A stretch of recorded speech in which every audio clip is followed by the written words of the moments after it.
ঝকমকা রোদ উঠেছে আজকে, একদম 2 দিনের টানা বৃষ্টির পরে এত কড়া রোদ উঠেছে আজকে। গরমও তেমন,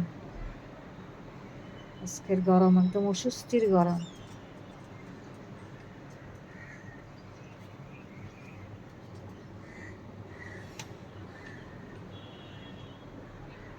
সবাই ভালো থাকেন, সুস্থ থাকেন, দোয়া করি। বৃষ্টি বাদলের দিন, চারদিকে অসুখ বিসুখ খুব হচ্ছে। সবাই সুস্থ থাকুন, এই দোয়া করে শেষ করছি।